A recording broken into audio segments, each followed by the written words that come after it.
Hello friends, आज आपके लिए हम फिर से हाजिर हैं और टॉपिक लेके आए हैं आपके लिए टॉपिकल प्रिपरेशन, जो कि फार्मास्यूटिक्स का सब्जेक्ट का टॉपिक है। तो टॉपिकल प्रिपरेशन वो प्रिपरेशन होती हैं जो कि आपके स्किन पर अप्लाई होती हैं।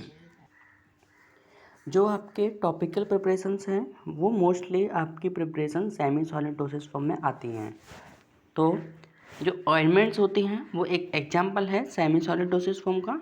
Ointment are semi solid formulations carrying medicaments and are designed for topical applications. जो आपके ऑइंटमेंट है वो टॉपिकल एप्लीकेशंस के लिए यूज़ होते हैं और उनका अंदर जो मेडिकामेंट्स होते हैं वो सेमी सॉलिड फॉर्मुलेशंस में होते हैं। The ointment should be of such consistency that it can be easily rubbed on the skin। जो ointment है उसकी जो कंसिस्टेंसी है उसे आप स्किन पे इजीली अप्लाई कर सकते हो, इजीली उसे रब्ड कर सकते हो। नेक्स्ट देखा जाए इसको, इसके एडवांटेजेस एंड डिसएडवांटेजेस।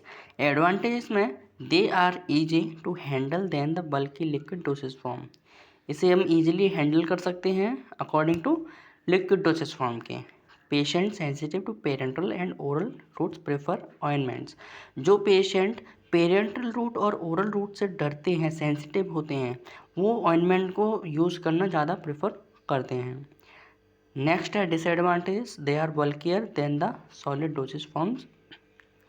जो आपके ऑइंटमेंट्स हैं वो बल्की होते हैं सॉलिड डोसेज फॉर्म से और लेस स्टेबल होते हैं। Types of ointment. जो ऑइंटमेंट हैं वो 3 टाइप के होते हैं। फर्स्ट है हाइड्रोफोबिक, नेक्स्ट है वाटर इमल्सिफाइंग ऑइंटमेंट और थर्ड है हाइड्रोफिलिक ऑइंटमेंट। तो फर्स्ट जो है उसे हाइड्रोफोबिक भी बोल सकते हो और लाइपोफिलिक ऑइंटमेंट भी बोल सकते हो। अगर अपनी भाषा में हम कहे जाएँ तो जो हाइड्रोफोबिक और लाइपोफिलिक ऑइंटमेंट होते हैं वो वाटर में सॉल्युबल नहीं होते हैं और जो हाइड्रोफिलिक होते हैं वो इजीली वाटर सॉल्युबल होते हैं। जो एग्जांपल है इसके, hydrocarbon like soft hard and liquid paraffin. और वाटर मल्सीफाइंग ऑइंटमेंट कौन से होते हैं, वूल फैट, वूल एल्कोहल, सॉर्बिटॉन एस्टर्स। और हाइड्रोफिलिक ऑइंटमेंट के एग्जांपल हैं polyethylene glycol and liquid. Types of ointment हो गए। अब आता है आपका classification of semi solid basis. जो सेमी सॉलिड बेसिस है वो आपका किस बेस के थ्रू इसको हम प्रिपेयर करते हैं। तो these are have 4 basis. First base है oleaginous and hydrocarbon basis. Second है एब्जॉर्प्शन इमल्सिफाइबल बेसिस। थर्ड है इमल्सिफाइंग बेसिस। फोर्थ है वाटर सॉल्युबल बेसिस। तो फर्स्ट पढ़ेंगे oleaginous and hydrocarbon basis. These basis are anhydrous and hydrophobic in nature. ये water hate in nature होते हैं जो कि वाटर से दूर भागते हैं। They act as protectants, emollients and vehicle for hydrosoluble drugs. Example है white petroleum, white ointment, hard and liquid paraffin. These oleaginous and hydrocarbon bases are protect from other vehicles and emollients that easily soluble in their bases. Next है absorption and emulsifiable bases. These are anhydrous bases which maintain their ointment like consistency even after absorption of water. ये जो आपके basis होते हैं वो water में easily इमल्सिफाइबल हो जाती हैं, जिसकी वजह से एब्जॉर्प्शन होता है ऑइंटमेंट का वो ईजिली हो जाता है। Third emulsifying basis, water in oil emulsion basis और oil in water emulsion basis. तो water in oil emulsion basis जो होते हैं उसके एग्जांपल हैं cold cream, hydrous lanolin, rose water and ointment. और जो oil in water emulsion basis हैं उसके एग्जांपल हैं polybase, PEG ointment etcetera. Fourth है वाटर सॉल्युबल बेसिस। जो वाटर सॉल्युबल बेसिस होते हैं उसके एग्जांपल हैं पॉलीइथाइलिन ग्लाइकोल, पॉलीसॉर्बेट्स एंड मार्क्रोगॉल्स। अब बात करते हैं हम प्रिपरेशन ऑफ ऑइंटमेंट। हम लोगों ने पढ़ा था classification of ointment, basis of types of ointments, ठीक है। अब बात करते हैं हम प्रिपरेशन ऑफ ऑइंटमेंट। ऑइंटमेंट को किस तरीके से प्रिपेयर किया जाता है। तो हम लोगों को जो डी फार्मेसी फर्स्ट ईयर की बुक है अकॉर्डिंग टू दैट सिलेबस सिर्फ 2 ही मेथड हैं, सॉरी 3 मेथड हैं और 4, इसमें 4 मेथड हैं जिसके थ्रू आप इसको प्रिपेयर कर सकते हो। सबसे पहले है ट्रैचुरेशन मेथड, नेक्स्ट है फ्यूज़न मेथड, थर्ड है केमिकल रिएक्शन और फोर्थ है इमल्सिफिकेशन। सबसे पहले बात करेंगे हम ट्रैचुरेशन। ट्रैचुरेशन एक मेथड है। ट्रैचुरेशन का मतलब होता है घर्षण करना, ठीक है। एक आप लोगों ने ओल्ड चीज़ें जो होती थी पुराने ज़माने में कि एक पिस्टल एंड मोटार होती थी, एक कटोरी जैसे टाइप की होती थी पत्थर की, और एक उसके लिए पीसने के लिए जो होता था, ठीक है, उसे आप पिस्टल मोटार कहते हो, और जो कटोरा टाइप का होता है उसे आप पिस्टल कहते हो, ठीक है।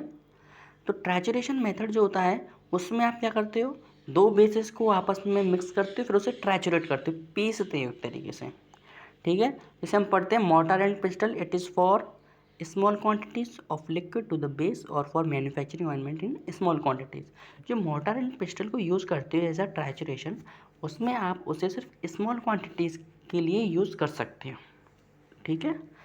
बट जो ऑइंटमेंट मिल होते हैं, जो बड़े बड़े मिल होते हैं, अगर हमें छोटे स्केल पर बनाना हो, छोटे क्वांटिटी में अगर हमें ऑइंटमेंट बनाना है तो मोटर एंड पिस्टल का यूज़ करेंगे।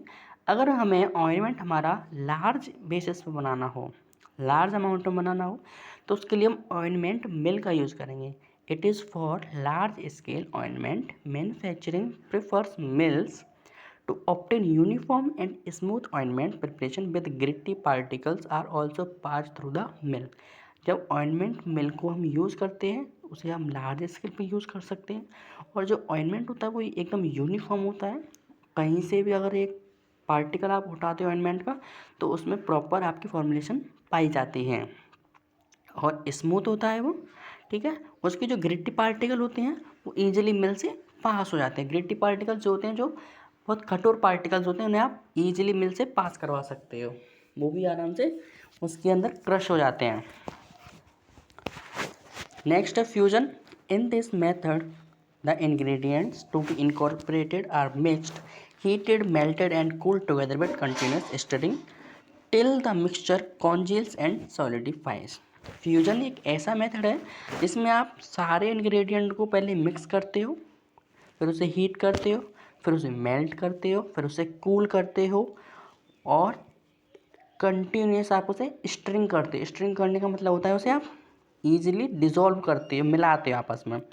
टिल द मिक्सचर कॉन्जियल्स एंड सॉल्टिफाइड, और कब तक आप उसे मिक्स करते हो, जब तक आपका जो मिक्सचर है वो ठंडा ना हो जाए और वो एक सॉलिडिफाई में ना कन्वर्ट हो जाए। सॉलिडिफाई का मतलब होता है एक सॉलिड स्टेट में ना जम जाए, तब तक आप उसे मिक्स करते हो। नेक्स्ट पॉइंट इसी का, fusion method is also used for preparing those medicated ointment which do not lend themself when prepared through incorporation method. और इस मेथड में वो ऑइंटमेंट आते हैं जिनको जो मेडिकेटेड ऑइंटमेंट हैं जो इसमें नहीं आते हैं, मोस्टली इसमें वही वाले ऑइंटमेंट यूज़ होते हैं, ठीक है। नेक्स्ट है आपका केमिकल रिएक्शन।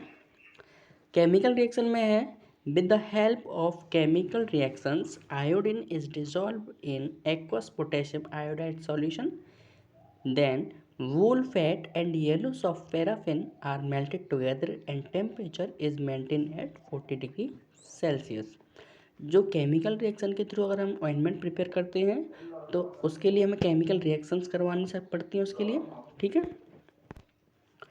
इसमें हम आयोडीन को डिसॉल्व करते हैं पोटेशियम आयोडाइड सॉल्यूशन के साथ में, और फिर हम इसमें ऐड करते हैं वूल फैट, जो भेड़ का फैट होता है, जो भेड़ की जो ऊन ली जाती है वो वूल होती है, उसका फैट होता है, और येलो सॉफ्ट पैराफिन, और उसे मेल्ट करते हैं दोनों के साथ में टुगेदर, एंड टेम्परेचर उसका जो रहता है वो रहता है 40 डिग्री सेल्सियस पर। जब आपस सारी रिएक्शन कंप्लीट हो जाती है, रिएक्शन के बाद में आपकी जो ऑइंटमेंट है वो प्रिपेयर्ड हो जाता है। फोर्थ पॉइंट है आपका इमल्सिफिकेशन। इमल्सिफिकेशन जो है एक ऐसी प्रोसेस है जिसमें ऑयल एंड वाटर 2 फेस होते हैं, उनको आपस में आप मिक्स करते हो, ठीक है। An emulsion is made up of an oily phase and aqueous phase. एक ऑयली फेस हो गया और एक एक्वस फेस। एक्वस फेस कौन सा होता है? जो वाटर वाला फेस होता है। एंड एन इमल्सीफाइंग एजेंट, अब ऑयल को और वाटर को, दो फेस हैं, अब दोनों को आपस में मिलाने के लिए हमने क्या मिलाया उसमें? इमल्सीफाइंग एजेंट, एक ऐसा एजेंट जो पानी को और ऑयल को दोनों को आपस में मिक्स कर सके, उसके लिए हमने एक एजेंट मिलाया और उस एजेंट को आप कहते हैं इमल्सीफाइंग एजेंट। तो कौन कौन से हैं इसमें देखिए, water soluble soap, cetyl alcohol, glyceryl monostearate, non ionic emulsifier. ये आपके चारों एग्जाम्पल हैं इमल्सिफिकेशन प्रोसेस के लिए। सो क्लास, आज हमारा टॉपिक यहीं पे कंप्लीट होता है। टॉपिक था हमारा ऑइंटमेंट एंड टॉपिकल प्रिपरेशंस। अब नेक्स्ट टॉपिक लेके आएंगे हम आपके लिए पेस्ट। Thank you class.